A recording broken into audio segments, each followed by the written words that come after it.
ରାଜ ଖୋଲିଦେଲେ ସୁରଜ ଯାଦବ। ଭାରତ ସାଉଥ ଆଫ୍ରିକାର ତୃତୀୟ ଟି20 ମ୍ୟାଚ୍ ପରେ ତିଲକ ବର୍ମାଙ୍କ ରାଜ ଖୋଲିଲେ ସୁରଜ ଯାଦବ।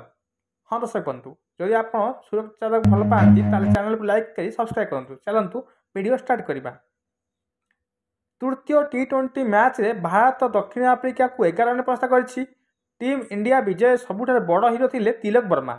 ସେ 107 ରନ୍ର ଅପ୍ରାୟିତ ଇନିଂସ ଖେଳିଥିଲେ। ବର୍ତ୍ତମାନ ଭାରତୀୟ ଅଧିନାୟକ ସୁରଜ ଯାଦବ ତାଙ୍କ ଦଳର ପ୍ରଦର୍ଶନକୁ ନେଇ ପ୍ରଶଂସା କରିବା ସହିତ ତିଲକଙ୍କ ଶତକ ଇନିଂସ ମଧ୍ୟରେ ପ୍ରକାଶ କରିଛନ୍ତି। ନମ୍ବର 3ରେ ବ୍ୟାଟିଂ କରିବାକୁ ତିଲକ ତାଙ୍କୁ କିପରି ଅନୁରୋଧ କରିଥିଲେ ତାହା ସୁରଜ ଯାଦବ କହିଛନ୍ତି। ତିଲକ ବର୍ମା ତାଙ୍କ ଶତକ ଇନିଂସ ପାଇଁ ମ୍ୟାନ୍ ଅଫ୍ ଦି ମ୍ୟାଚ୍ ବିବେଚିତ ହୋଇଥିଲେ।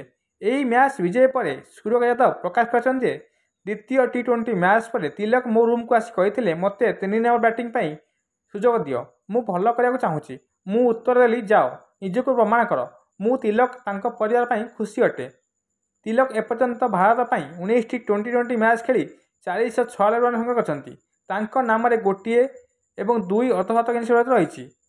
ତୃତୀୟ ମ୍ୟାଚ୍ ଜିତିଲା ପରେ ଟିମ୍ ଇଣ୍ଡିଆ ବର୍ତ୍ତମାନ ପାଇଁ 4 ମ୍ୟାଚ୍ ବିଶିଷ୍ଟ ଟି20 ସିରିଜରେ 2-1ରେ ଆଗୁଆ ରହିଛି।